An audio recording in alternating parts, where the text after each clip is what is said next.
Hello, Destinites, and welcome to another quest guide brought to you by the Great Owl. And in this case, we're going over Make the Vanguard Smile, which is in fact the Redbull quest that was exclusive before, but now has been unlocked for everybody else.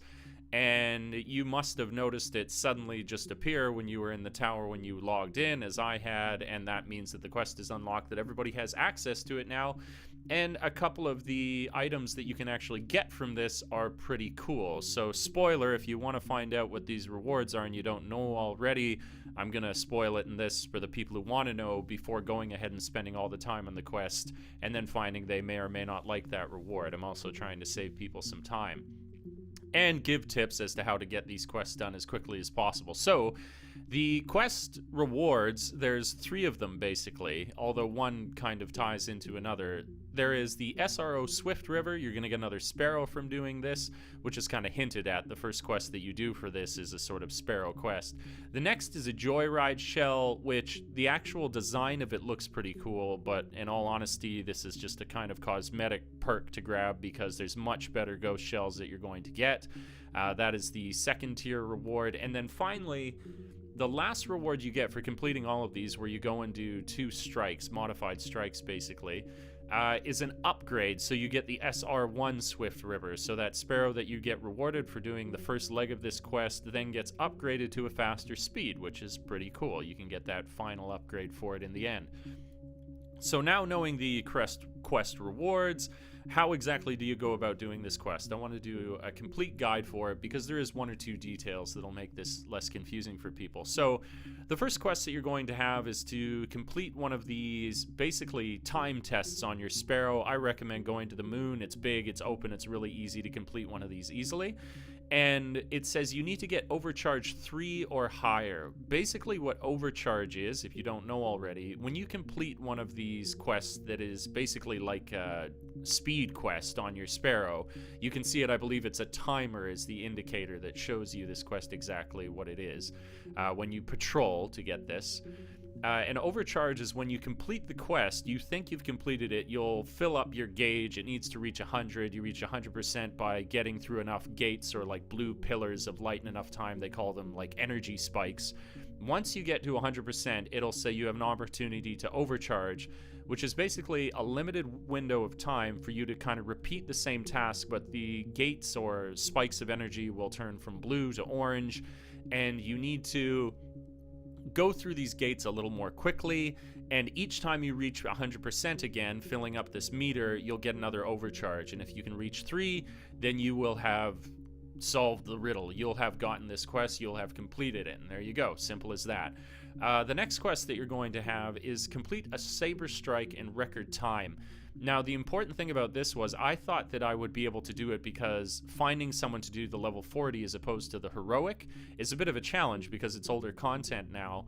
I thought I would just do a heroic hoping for the roll that would give me the saber strike. I got really lucky. It was the first one I had, but much to my dismay, I discovered that the only way that you can complete this is by doing the strikes that are asked of you in the old playlist, so the non-heroic version of the strike. I noticed this when one of the requirements of the second quest is to kill 8 sniper shanks, and as I was progressing through the instance, none of the sniper shank kills I was getting actually did anything, so that's good to know. You have to find a buddy, get a fire team on Destiny Tracker or something, say you're doing the Redbull quest, somebody will hook up with you and you can finish this off.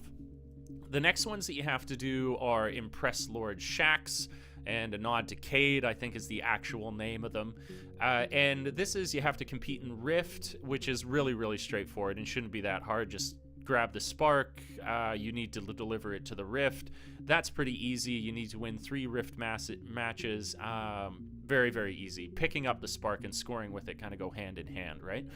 Then the next one after this, I would actually offer a little bit of advice before you move on to the last 2 quests that will complete this full cycle. You need to win in the Crucible as a part of a fire team. That's one of the quest requirements that follows this Rift quest, Rift Crucible quest you have to do. Now, it says that you need to enter a Crucible match as a fire team. That's drop dead simple. Win 3 Crucible matches as a fire team, no problem whatsoever, and complete a match where someone in your fire team has the highest score. Here's where you can cut a corner. It's kind of a no-brainer, but maybe you don't think about it.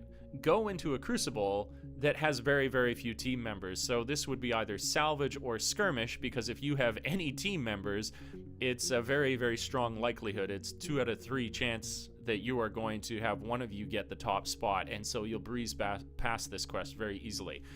The next one is the Sunless Strike activity. So you basically go to a modified Sunless Strike, again, non-heroic. You have to destroy 6 Shriekers, destroy the major thrall. They say it here when I'm looking at this information, but they don't say it in the quest description in the game. They say destroy the unstable cell. And that's the confusing part when you go to the Sunless Cell, is you think, what is the unstable cell? The unstable cell is another thrall, one of these exploding thralls that you're going to find in the pit that you fight Alakul in, or whatever. The final boss of the Sunless Cell activity, basically. One of the thralls in that pit that you jump into is the unstable cell. So there's no great mystery. You basically, when I finished it, I thought that we'd missed him, but when I checked my quest log, we had in fact killed the unstable cell. And then last but not least, not terribly difficult to do, just get in and get it done, is the Shield Brothers Strike at level 40 and charge the course. So complete the Overlord Strike within 18 minutes. There's nothing terribly complicated there. And when you've gone through these 6 quests, you will arrive having an upgraded Swift River to the max speed that's available, and if you want to keep it for cosmetic reasons, the Joyride Shell. So there you go. That's a brief run through and a few details that might make things a little more streamlined for you while you're going about this quest. I think it's kind of cool that they did unlock this material for us now that the Redbull is long and gone. But I didn't know what it was. I had to look all this stuff up. All right, if you found this tutorial or guide for this quest useful, please do like, subscribe, and share. And I'll catch you in the next video. This is the Great Owl signing off. Ciao for now. Peace.